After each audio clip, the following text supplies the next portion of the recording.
안녕하십니까. 저희 오늘 하나 예배 오신 여러분 환영합니다. 오늘이 12월 17일입니다. 이제 성탄절 이브가 한 주 앞으로 다가왔고 이번에는 12월 24일이 주일이고 또 25일이 성탄절입니다.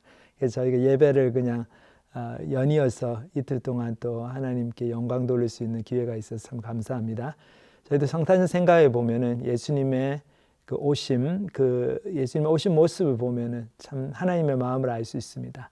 하나님은 높고 높은 보좌에 앉으신 거룩하시고 존귀하신 온 만물을 지으신 만왕의 왕이시고 만주의 주이신 그런 분이시지만 낮고 낮은 저희들을 굽어보시고 이 땅에서 고통받고 가난하고 주변부에서 살고 있는 이런 사람들을 돌아보시고 우리 같은 죄인들을 위해서 이 땅에 친히 오셨습니다. 사람의 모습으로 완전히 사람이 되셔서 오셨죠. 그래서 예수님을 따라가는 삶이 바로 또 그런 삶이라고 생각이 듭니다. 제가 최근에 이제 지난주에도 히브리서 말씀 잠깐 드렸는데 쭉 말씀 보면서 지난주에도 말씀드린 것처럼 제가 군대 시절에 정말 히브리서를 통해서 은혜 받았던 그것을 다시 한번 기억하게 되었습니다. 그래서 이 히브리서 13장 특별히 보면은 11절부터 15절까지 같이 읽겠습니다. 이는 죄를 위한 짐승의 피는 대제사장이 가지고 성소에 들어가고 그 육체는 영문 밖에서 불사름이니라.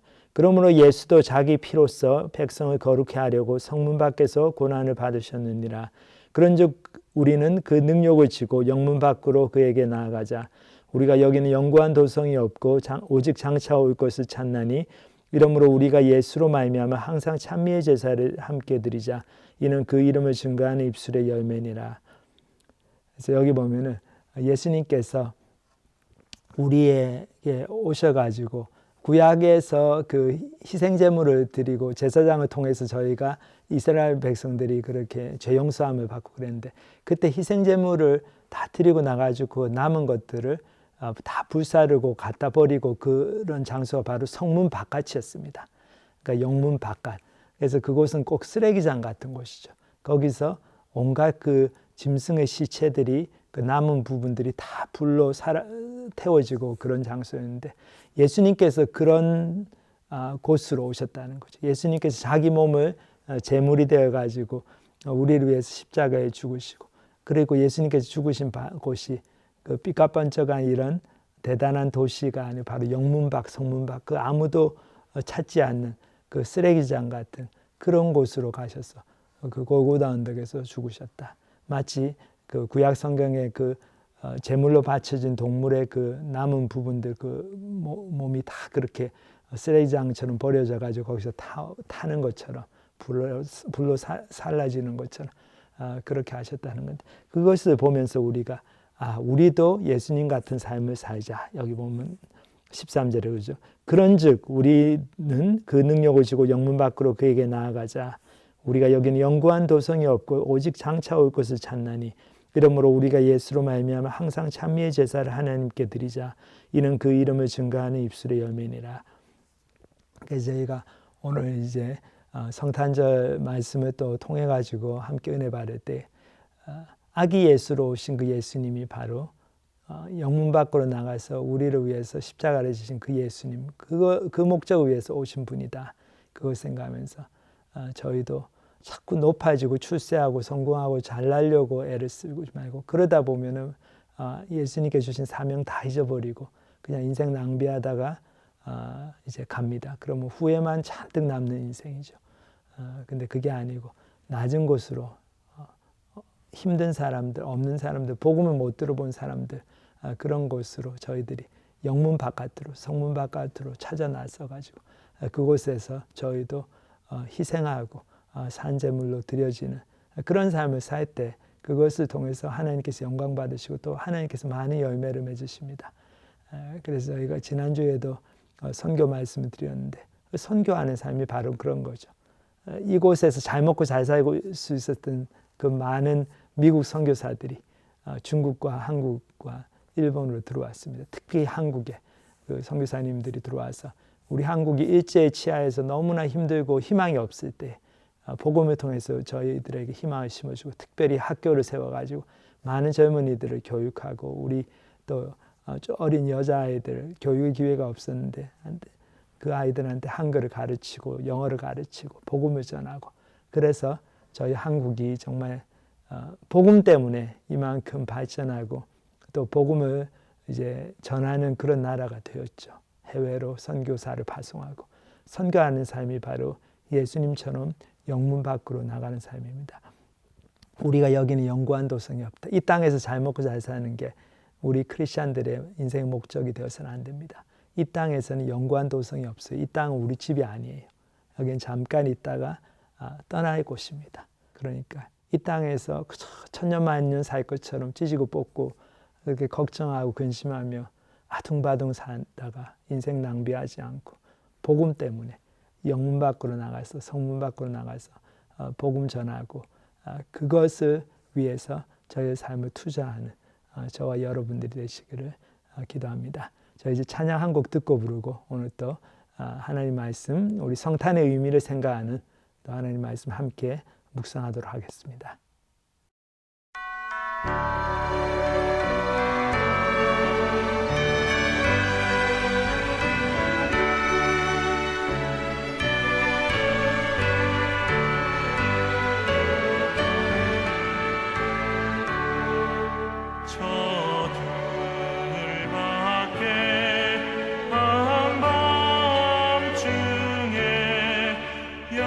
틈에 자던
예, 오늘부터 2주간은 저희가 이제 크리스마스가 다가오기 때문에 성탄에 관한 말씀을 함께 묵상하겠습니다. 오늘 누가복음 2장 1절부터 20절까지 예수님의 탄생에 관한 그 자세한 이야기가 나오는데 그 본문을 살펴보고 다음 주에는 또 2장 후반부를 함께 살펴보겠습니다. 제가 2장 1절부터 읽겠습니다. 그때 가이사 아구스도가 영을 내려 천하로 다 호적하라 하였으니 이 호적은 구레뇨가 수리아 총독이 되었을 때 처음 한 것이라. 모든 사람이 호적하러 각각 고향으로 돌아가매 요셉도 다윗의 집 족속이므로 갈릴리 나사렛 동네에서 유대를 향하여 베들레헴이라는 다윗의 동네로 그 약혼한 마리아와 함께 호적하러 올라가니 마리아가 이미 잉태하였더라. 자, 여기 이제 1절부터 좀 볼 텐데 누가 보면 특이하게 예수님의 탄생 그 기사를 이렇게 설명하면서 그 소식을 전하면서 그 당시 역사적인 배경을 이야기를 하고 있습니다. 사실 이제 마리아 그 예수님의 어머니 마리아와 또 아버지 요셉이 이 사람들이 갈릴리 지역의 나사렛이나 동네에 살던 사람들인데 어떻게 해서 예수님이 베들레헴에서 태어나게 됐나 그 사실을 설명하기 위해 가지고 처음에 이제 역사적 배경부터 시작을 하는 거죠. 1절에 보면 그때 가이사 아구스도가 영을 내려 천하로 다 호적하라 하였으니 이 호적은 구레뇨가 수리아 총독이 되었을 때에 처음 한 것이라. 가이사 아구스도 시저 어거스터스를 얘기하죠.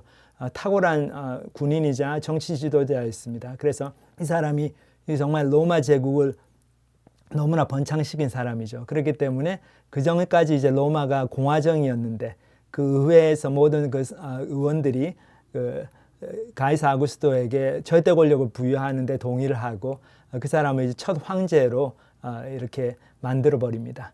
그래서 절대 권력자가 되고 이제 로마 제국은 그 황제의 통치를 받는 이제 제국이 되었죠. 근데 그래서 가이사 아구스토가 이렇게 한마디 하면 그게 바로 법이 되는 겁니다. 그래서 여기 보면 영을 내려가지고 천하로 다 호적하라 하였으니 이 호적은 지금으로 얘기하면 이제 인구 센서스 그런 건데 그 당시 이제 호적은 제국에서 하는 그 호적은 그 식민지 그 각 지역에 그 인구 조사를 해가지고 그 얼마나 많은 사람들을 징집할 수 있나 군대로 이렇게 징집할 수 있나 그거를 알기 위해서 하는 것이었습니다. 그리고 또한 어떤 농산물들 천연자원들을 그곳에서 이렇게 수탈을 할 수 있나 그렇기 때문에 그렇게 뭐 아주 친절한 인구조사 그런 게 아니었죠. 로마 제국의 수탈 정치의 극치를 보여주는 그런 어떤 명령입니다. 그렇기 때문에 호적을 이제 하라고 한 그 시기가 구레뇨가 수리아 총독으로 있을 때다.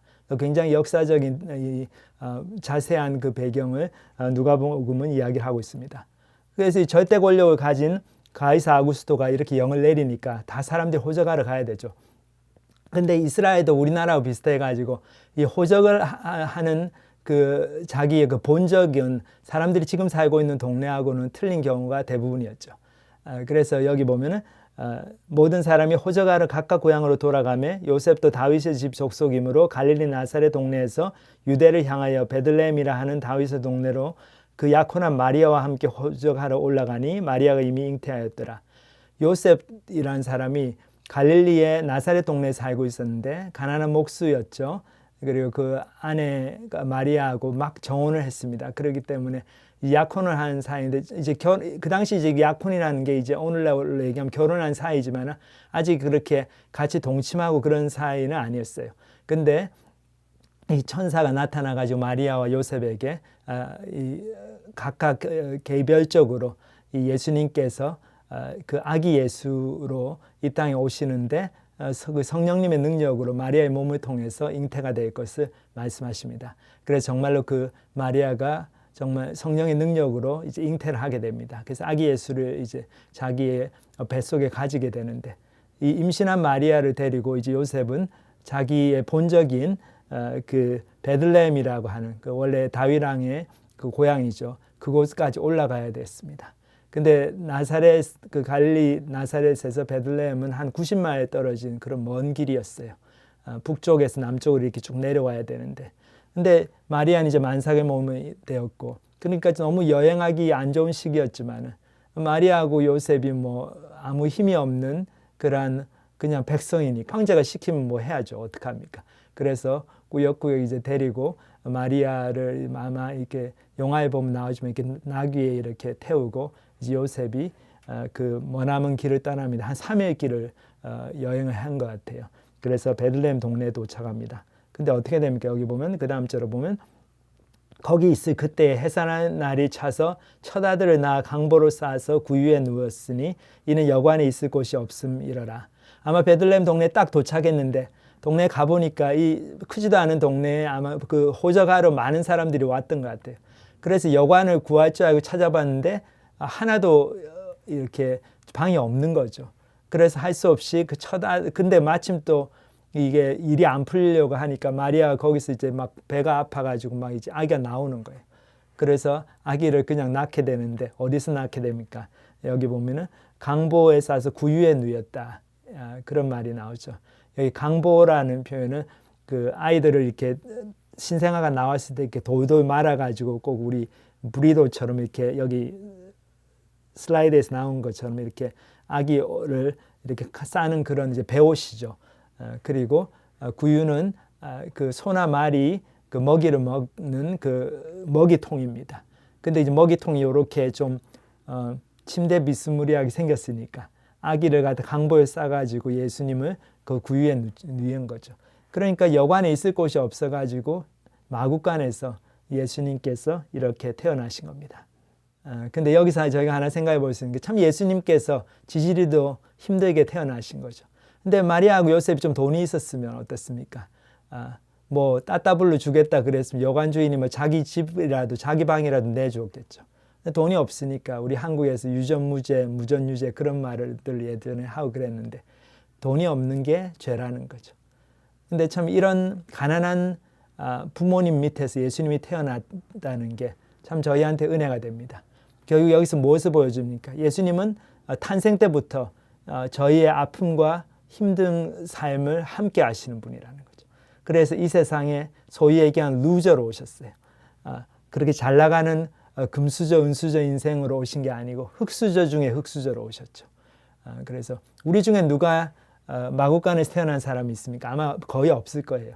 근데 마치 홈리스가 아이를 낳는 것처럼 예수님은 마구간에서 구유통에 누여져서 그렇게 첫 생일을 보내셨습니다.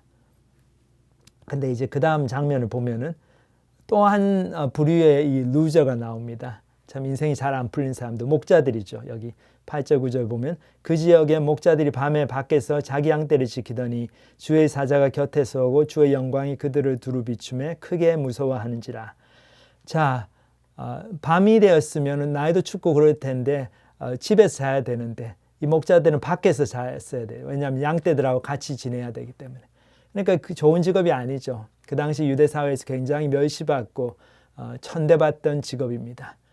그래서 뭐 오늘날로 얘기하자면은 모르겠어요. 그런데 그 당시에 아마 우리 한국 부모님들이 계셨으면 이 목자 중에 한 사람을 갖다 집으로 초청해가지고 막 우리 집에 와서 저녁 드세요 하면서 초청해서 저녁을 먹게 하면서 자기 아들이나 딸을 불러다가 봐라 너도 공부 열심히 안 하면 저 아저씨처럼 저렇게 된다. 저렇게 집도 없어가지고 밤에 추운데 바깥에서 짐승들하고 같이 자는 신세 된다. 너 목자 될래 아니면 공부 열심히 할래? 막 그랬을 것 같아요. 그래서 그렇게 힘들게 사는 인생이었습니다. 이 목자들이. 근데 이 목자들에게 천사가 나타나서 놀라운 소식을 전하죠. 여기 보면 주의 사자 곁에서 주의 영광이 그들을 두루 비치며 크게 무서워하는지라. 자, 여기 뭐 하나님께서 또 한 부류의 그 주변부 인생, 흙수저 인생에게 찾아오셔가지고 예수님이 메시아가 탄생했다는 소식을 듣게 합니다. 그 다음 구절 보면 천사가 이르되 무서워하지 말라. 보라 내가 온 백성에게 미칠 큰 기쁨의 좋은 소식을 너에게 전하노라. 자, 이렇게 천사가 나타났으니까 뭐 이 주변부 인생을 살든 흙수저 인생을 살든 목자들이 뭐 천사를 언제 봤겠습니까? 너무 바빠가지고 잘 성전에 가서 예배도 못 드리고 그런 사람들이었을 텐데 얼마나 놀랐겠습니까? 거룩하신 하나님의 천사가 나타났으니까 벌벌 떨고 있는데 천사가 딱 하는 얘기가 Do not fear. 무서워하지 말라 그러면서 내가 온 백성에게 미칠 큰 기쁨의 좋은 소식을 너희에게 전하노니 그랬습니다. 자, 우리가 살면서 생각해 보면 좋은 소식이 많지만 큰 기쁨의 좋은 소식이 가끔씩 있어요. 옛날에 우리 아주 옛날이지만 2002년도에 우리 한국이 월드컵 4강에 진출했을 때 저도 지금 아직도 기억이 나는데 저희 아이가 바로 지지난주에 결혼했는데 큰아들 효문이가 그 아이가 4살, 5살 때였어요. 그때가.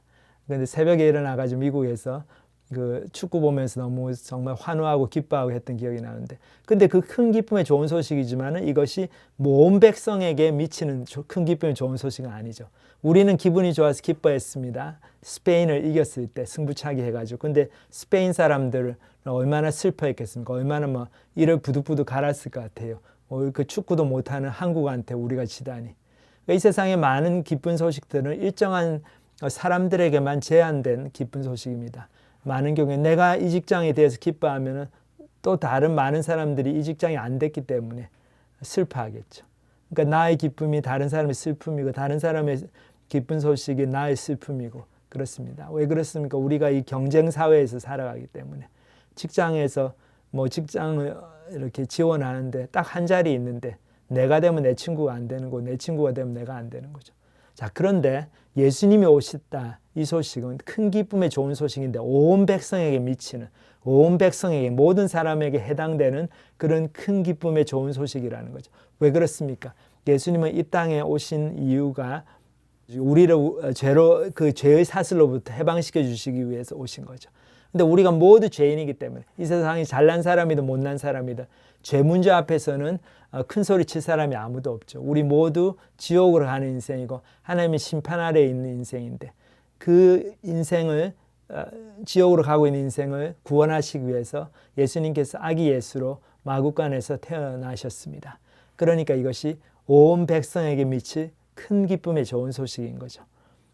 그래서 이제 그 다음 구절을 보면 오늘 다윗의 동네에 너희를 위하여 구주가 나셨으니 곧 그리스도 주시니라. 자, 이 첫 번째 성탄의 소식을 전해 들은 사람들, 너희를 위하여 구주가 나셨다니 그 너희가 누굽니까? 이 목자들이죠.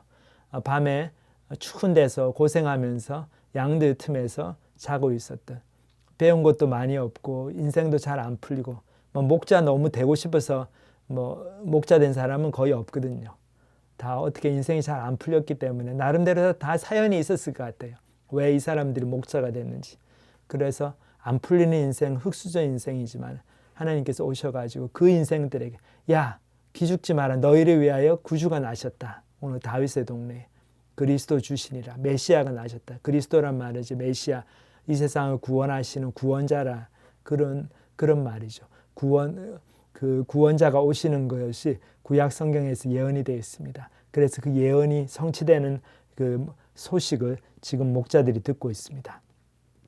근데 이제 그 다음에 천사가 굉장히 중요한 말씀하는데 너희가 가서 강보에 쌓여 구유에 누워있는 아기를 보리니 이것이 너희에게 표적이니라 하더니 강보에 쌓여서 구유에 누워있는 아기 예수가 너희에게 표적이다. 이 말씀 뭡니까? 강보에 쌓여가지고 마구간에서 태어나서 그 동물들의 먹이통인 구유에 누워있는 아기, 얼마나 안 풀리는 인생을 처음부터 태어난 첫날부터 사는 아기 아닙니까? 너무나 연약하게 태어나고 너무 못 사는 집에 태어나고 너무 운이 없어 보이는 그런 인생인데 그 아기로 하나님의 아들이, 하나님 자신이 그 아기로 오셨다는 거죠. 자, 이것이 너에게 표적이다. 그렇기 때문에 저희 인생은 우리가 이 땅에서 어떤 일이 벌어지든지 간에 내가 인생이 안 풀려서 목자가 되든 인생이 정말 돈을 못 벌어가지고 그 요셉과 마리아처럼 그 여관방 하나도 제대로 예약을 할 수가 없어서 돈을 더 줄 수가 없었기 때문에 웃돈을 얹어줄 수가 없었기 때문에 자기 첫아들을 그렇게 마구간에서 태어나게 만드는 그런 참 안타까운 신세에 처하든 괜찮다는 거죠. 상관없다는 거죠. 왜냐하면 우리 하나님의 아들이 우리보다 더 못하게, 더 힘들게, 더 흙수저로 태어나셨다는 거죠. 하나님은 그 정도로 우리 모든 인생을 사랑하십니다. 그렇기 때문에 예수님 앞에서는 우리가 아무도 그렇게 전혀 희망이 없고 너무 나는 인생이 안 풀리기 때문에 예수님도 나의 인생을 어떻게 해줄 수 없다. 그렇게 절망해야 될 인생은 아무도 없습니다. 그렇기 때문에 이것이 바로 온 백성에 미칠 큰 기쁨의 좋은 소식인 거죠. 그래서 이 말씀 들으신 여러분들도 내 인생에 있어서 어려움이 있고 안타까운 일들이 많이 있었고 또 이렇게 좀 한이 되는 일도 있었고 하더라도 복음이 들어왔기 때문에 그 하나님의 아들이 우리의 모든 인생의 슬픔과 고통을 다 지고 그거를 다 태어나신 첫날부터 경험하시면서 우리와 함께 낮아지셨기 때문에 그리고 나중에 십자가에서 못 박혀 죽으셨기 때문에 우리에게 구원을 주시고 우리에게 참 소망을 주셨다는 이 복음의 그 진리를 믿으시고 그 안에서 새로운 소망을 가지시는 여러분들 되시기를 간절히 축원합니다. 그래서 본문을 계속 보면 호련히 수많은 천군이 그 천사들과 함께 하나님을 찬송하여 이르되 지극히 높은 곳에서는 하나님께 영광이요 땅에서는 하나님이 기뻐하신 사람들 중에 평화로다 하니라. 자, 이때 천군과 천사들이 나와서 하나님을 찬송해요. 왜 그렇습니까? 하나님의 영광이 드러나는 거죠. 여기 보면 지극히 높은 곳에서는 하나님의 영광이요 하나님께 영광이요 그랬습니다. 하나님께 영광이 되는 순간은 어떤 순간입니까? 하나님의 그 신적인 성품이 하나님이 어떤 분이신가가 확 드러나는 그 순간들이 바로 하나님의 영광이 드러나는 순간입니다. 여기 보면 하나님의 사랑이 드러나죠. 하나님이 얼마나 우리를 사랑하시는가. 예수님이 그렇게 당신의 아들이 아기로 구유에 누여가지고 강보에 쌓여서 구유에 누여서 그렇게 참 안타깝게 힘들게 이 땅에서 첫날부터 고생하시는 그런 인생으로 태어나게 하시기까지 그만큼 우리를 사랑하신다는 거죠. 그래서 예수님이 이해 못할 고통이 없습니다. 하나님께서 우리를 보실 때 우리 인생에서 아무리 힘든 일이 있어도 하나님은 다 그걸 또 이해를 하시고 다 하나님 스스로가 그걸 느끼시고 우리와 함께 하시는 그런 하나님이시다. 그것이 바로 하나님께 영광이 되는 거죠. 그 하나님의 놀라운 사랑이 예수님 아기 예수를 통해서 드러나는 이 성탄의 밤이었습니다. 그리고 땅에서는 하나님이 기뻐하시는 사람 중에 평화입니다. 그래서 이 평화는 진정한 평화죠. 로마 제국이 주는 그런 군사력으로 강제적으로 이루어내는 평화가 아닙니다. 그건 일시적인 평화죠. 제국은 다 멸망합니다. 오래 못 가죠. 전쟁이 또 일어납니다. 하나님 주시는 평화는 뭡니까? 우리가 하나님과의 관계가 회복되기 때문에 예수님을 믿음으로 아기 예수의 오심을 통해서 우리가 그 예수님을 믿음으로 예수님의 피로 인해서 우리의 죄가 용서함을 받고 이제 하나님과 원수되었던 우리가 하나님과 참된 화평을 누리고 평화를 누리고 그것이 바로 참된 평화이죠. 그때 우리 인생에서 정말 참으로 우리가 느끼는 영원한 그 평안 그리고 영원한 그 진리 되신 예수님 우리 속에 들어오심으로써 우리의 인생에 참된 의미와 목적이 발견되는 그런 하나님의 은혜의 순간들을 이제 경험하게 됩니다. 그것이 바로 하나님이 기뻐하신 사람들 중에서 이루어지는 평화이죠. 그런데 아무나 이게 그냥 받아들이는 게 아니죠. 하나님이 기뻐하신 사람들, 다시 말해서 하나님 앞에 나와서 회개하고 이 복음을 받아들이는 사람들, 그 사람들이 하나님과의 평화가 이루어집니다. 그러니까 예수님이 오셔가지고 예수님은 이 인류를 결국 두 부류로 딱 나눠버리세요. 왜냐하면 우리가 예수님을 어떻게 대하는가에 따라가지고 우리가 예수님이 오신 것을 보면서 구유에 누여서 강보에 쌓여 있는 그 아기를 보면서 나의 죄 때문에 예수님께서 오셨구나. 그거를 깨닫고 회개하는 사람은 이제 하나님이 기뻐하시는 사람 중에 들어가는 거고 그걸 통해서 하나님과 참된 평화를 이루고 인생의 목적을 정말 발견하고 이제 천국 행을 이렇게 그 소망을 가지고 새로운 삶을 살게 되는 거고 근데 그렇지 않고 예수님이 왔는데 뭐 무슨 상관이냐 나는 법 없이도 살 사람인데 나는 십자가 필요 없고 예수님의 피가 필요 없다. 왜냐하면 나는 죄인이 아니기 때문에 하나님이 어디 있냐 하나님이 있으면 나와보라고 그래요. 그렇게 하나님을 대적하고 그렇게 예수님을 부인하는 사람은 어떻습니까? 이제 그 사람에게는 더 이상의 희망이 없는 거죠. 그러니까 참 이거 무섭습니다. 크리스마스가 너무나 놀라운 하나님의 사랑이 드러나는 그런 절기이지만 그 사건이지만 그 하나님의 사랑의 극치를 하나님이 보여주셨기 때문에 이제 그것마저도 외면하는 사람은 그것마저도 거절하는 사람은 더 이상 희망이 없는 거죠. 그렇기 때문에 크리스마스를 우리가 정말 하나님의 사랑으로 받아들이고 그 구원의 은혜를 입는 그 자리로 나가야 됩니다. 그렇지 않으면 이 크리스마스는 결국 우리를 정죄하고 우리를 정말 이제 더 이상은 소망이 없는 그런 사람으로 만들어 버려요. 그러니까 얼마나 무섭습니까? 그렇기 때문에 이제 복음에 대해서 저희들이 정말 반응을 보여야 됩니다. 자, 그래서 천사들이 이렇게 와서 큰 기쁨의 좋은 소식, 온 백성에게 미치 큰 기쁨의 좋은 소식을 전했는데 거기에 대해서 목자들이 즉각적으로 반응을 보입니다. 여기 보면 천사들이 떠나 하늘로 올라가니 목자가 서로 말하되 이제 베들레헴으로 가서 주께서 우리에게 알리신 바 이 이루어진 일을 보자 하고 빨리 가서 마리아와 요셉과 구유에 누인 아기를 찾아서 보고 천사가 자기들에게 이 아기에 대하여 말한 것을 전하니 듣는 자가 다 목자들이 그들에게 말한 것들을 놀랍게 여기되 마리아는 이 모든 말을 마음에 새기어 생각하니라. 목자들은 자기들에게 이르던 바와 같이 듣고 본 그 모든 것으로 인하여 하나님께 영광을 돌리고 찬송하며 돌아가니라. 자, 여기 보면 목자들이 서로 이야기를 하죠. 여기 보면 목자가 서로 말하되 이제 베들레헴으로 가서 주께서 우리에게 알리신 바 이 이루어지는 일을 보자 하고, 자, 자기들이 갖고 있는 계획은 어떻습니까? 양떼를 데리고 그냥 밤에 편안하게 자는 건데 하나님이 아들이 오셨다. 그 성탄의 소식, 온 백성에게 미칠 큰 기쁨의 좋은 소식을 듣고 나니까 이 사람들이 바로 즉각적으로 반응을 보였어요. 우리가 베들레헴으로 가서 그 성내로 들어가서 아기 예수를 보자. 아기 예수에게 경배를 하자. 그래서 자기 인생의 계획을 다 그날 밤의 계획을 다 변경하고 아마 양떼를 다 데리고 갔는지 아니면 몇 사람은 기다리고 나머지 사람은 갔는지 하여튼 자기 인생이 이렇게 자기 생각대로 어떤 방향으로 가고 있었는데 그거를 완전히 이제 방향을 트는 그런 결정을 하죠. 그래서 성탄의 그 소식은 우리 인생에게 또 주는 큰 그 메시지가 있습니다. 우리 인생은 내 마음대로 살고 있었는데 이제 아기 예수가 오신 것을 듣고 우리도 가서 아기 예수를 보고 그분께 경배해야 되죠. 그래서 그걸 하기 위해서 우리 인생의 계획을 바꿀 수 있어야 됩니다. 내가 하고 싶어하는 것들을 내려놓고 정말 하나님이 원하시는 것을 이렇게 하는 그런 순종의 모습이 있어야죠. 그렇게 해서 목사들이 어떻게 합니까? 여기 보면 빨리 가서 마리아와 요셉과 구유에 누인 아기를 찾아서 보고 천사가 자기들에게 이 아기에 대하여 말한 것을 전하니, 자, 얼마나 여기 보면 요셉과 마리아가 격려를 받았겠습니까?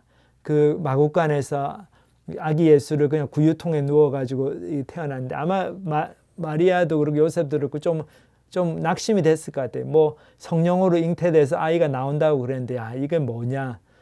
요셉은 정말 남편으로서 정말 자기 아내한테 그 허름한 여관방 하나도 찾아주지를 못해가지고 그렇게 돈이 없어가지고 지지리도 못 나서 아내를 정말 마구간에서 이렇게 해산을 하게 만들고, 또 마리아도 이 고통을 겪으면서 춥고 그 떨리는 그 무서운 마구간에서 그냥 아기를 낳으면서 정말 이 아기가 하나님의 아들인가? 정말 내가 하나님의 뜻에 지금 뜻 가운데 있는가? 의심이 좀 들었을 것 같아요. 근데 목자들이 와가지고 그 소식을 전하니까 천군 천사가 나타나서 큰 기쁨의 좋은 소식, 모든 백성에게 미칠 큰 기쁨의 좋은 소식을 이 예수님의 아기 예수의 탄생이라고 알려줬습니다 하고 와서 전하니까 얼마나 힘을 그 격려를 받았겠습니까? 그래서 그 다음 구절 보면 듣는 자가 다 목자들이 그들에게 말한 것들을 놀랍게 여기되 마리아는 이 모든 말을 마음에 새겨 생각하니라. 목자들은 자기들에게 이르던 바와 같이 듣고 본 그 모든 것으로 인하여 하나님께 영광을 돌리고 찬송하며 돌아가니라. 자, 오늘 이제 예수님의 탄생 이야기, 성탄 이야기를 쭉 살펴보면서 저희들이 이제 보면은 참 등장인물들이 대조적이죠. 로마 황제 시저 어거스투스가 있었고, 근데 그 사람이 이 세상을 통치하는 것 같았는데, 그리고 그 사람이 명령 한마디 하니까 마리아와 요셉까지 힘없고 돈 없고 백 없는 사람들 그냥 임신 만삭의 몸이지만은 90마일을 여행해가지고 나사렛 갈릴리 동네로부터 해서 이 베들레헴까지 내려왔어야 되는 3일 길을 걸어왔어야 되는데 또 와보니까 또 여관에 방이 없네. 그죠? 돈이 없어가지고 마구간에서 아기를 낳았어야 되는데 그걸 생각해 보면 참 없는 사람들 힘들게 살고 돈 많고 권력 있는 사람 떵떵거리고 살고 그렇게 세상이 돌아가는 것 같지만 실제로는 그렇지 않았죠. 하나님은 가이사 아구스도 황제의 칙령을 그냥 이용하신 거죠. 그거를 다 이용하셔가지고 예수님께서 그 아기 예수가 나사렛에서 태어나지 않고 베들레헴에서 태어나도록. 왜 그렇습니까? 구약 성경의 미가서 5장 2절에 보면 예언이 되어 있죠. 메시아가 반드시 그 다윗의 고향인 다윗의 동네인 베들레헴에서 태어날 거다. 그 구약의 예언을 성취하셨습니다. 그리고 하나님께서는 마리아와 요셉 같은 가난한 사람의 그 몸을 통해서 당신의 아들을 태어나게 하셨죠. 그리고 들에서 고생하고 추운 밤에서 고생하고 있었던 그 목자들, 세상적으로 보면 안 풀리는 인생, 흑수저 인생이었는데 그 사람들에게 가장 먼저 이 큰 기쁨의 좋은 소식, 모든 백성에게 미칠 큰 기쁨의 좋은 소식을 알려주셨습니다. 우리 하나님은 그런 하나님이십니다. 주변부 인생 힘들게 사는 사람들에게 먼저 관심을 보이시고 인생에서 참 절망이 있고 상처가 있고 그런 사람들에게 먼저 이 큰 기쁨의 좋은 소식을 알려주십니다. 그렇기 때문에 우리 예수님 앞에서는, 이 성탄의 소식 앞에서는 절망해야 될 사람이 아무도 없습니다. 똑똑하든 못났든 인생이 잘 풀리든 잘 안 풀리든 내가 예전에 실수를 많이 하고 많은 죄를 지었든 뭐 그렇지 않았든 우리 모두 다는 하나님 앞에 죄인이고, 그렇기 때문에 똑같은 거죠. 하나님 보실 때는 똑같이 비참한 인생입니다. 똑같이 예수님의 십자가가 필요한 인생이고, 그렇기 때문에 우리 모두는 하나님의 그 아들의 탄생에 그 축하하면서 그 탄생을 좋은 소식, 큰 기쁨의 좋은 소식을 받을 수 있는 그런 자격이 있는 사람들입니다. 그런데 어떤 분들은 그걸 배척을 하죠. 왜냐하면 본인들이 인생이 잘 풀린다고 생각하고 본인들이 잘 살고 있다고 생각하기 때문에. 근데 그 사람들은 어떻습니까? 너무나 안타깝죠. 너무나 무서운 선택을 하고 있는 겁니다. 왜 그런가 하면 하나님의 사랑의 그 절정이 아기 예수의 탄생, 베들레헴에서 그 마구간에서 구유에 누워서 태어나신 그 예수님으로, 그 아기 예수로 다 표현이 됐기 때문에 이제 그것을 거부하는 분은 소망이 없습니다. 그렇기 때문에 저희들이 이 예수님의 탄생을 축하하는, 정말 축하하는 그 하나님과 화평을 이룬, 하나님 기뻐하시는 사람들의 부류에 속할 건가? 아니면 그냥 성탄절에 그냥 먹고 놀고 그냥 선물이나 교환하고 그렇게 쇼핑이나 하고 그렇게 또 한 해를 보내고 그렇게 인생을 낭비하고 그렇게 이제 하나님 심판 앞으로 자꾸만 대책 없이 다가가는 그런 어리석은 부류에 속할 건가? 저희들이 정말 심각하게 생각해 봐야 됩니다. 그래서 이번 성탄절에 정말 나는 정말 그 하나님의 기뻐하심을 입은 그 하나님과의 평화를 누리는 그 구원받은 인생의 부류에 속해 있는가? 아니면은 영 잘못 가고 있는가? 깊이 한번 생각해 보시고 이 성탄의 큰 기쁨의 좋은 소식을 정말 개인적으로 그렇게 받아들이시고 정말 하나님께 감사하시는 저희 모두가 되었으면 참 좋겠습니다. 다 같이 기도하시겠습니다. 하나님 아버지 감사합니다. 정말 온 백성에 미칠 큰 기쁨의 좋은 소식을 저희들에게 주시려고 당신의 아들 그 예수님을 강보에 쌓여서 구유에 누워서 그 마구간에서 탄생하시도록 낮고 낮은 우리 가운데 보내주신 것 너무나 감사드립니다. 그 예수님의 탄생의 소식 때문에 저희 인생에 절대 절망은 없고 오직 저희가 하나님 앞에 겸손히 나오면 우리의 삶이 그 전까지 어땠든 저희에게 이 구원의 소망이 있고 또 하나님 안에서 정말 참된 기쁨과 하나님과의 참된 평화를 누리며 새로운 목적과 사명을 가지고 살 수 있는 그런 귀한 은혜의 자리로 나갈 수 있음에 너무나 감사드립니다. 이 성탄의 복된 시간을 보내면서 저희 마음속에 정말 아기 예수로 오신 그 하나님의 사랑, 그 사랑이 깊이 깨달아지고 그 사랑에 반응하여서 저희가 예수님을 다시 한번 구주와 주님으로 저희 마음에 그 영접하고 그 믿음을 다시 한번 저희도 확인하며 더욱 저희 삶을 주님 앞에 헌신할 수 있도록 축복하여 주시옵소서. 감사를 드립니다. 예수님의 이름으로 기도합니다. 아멘.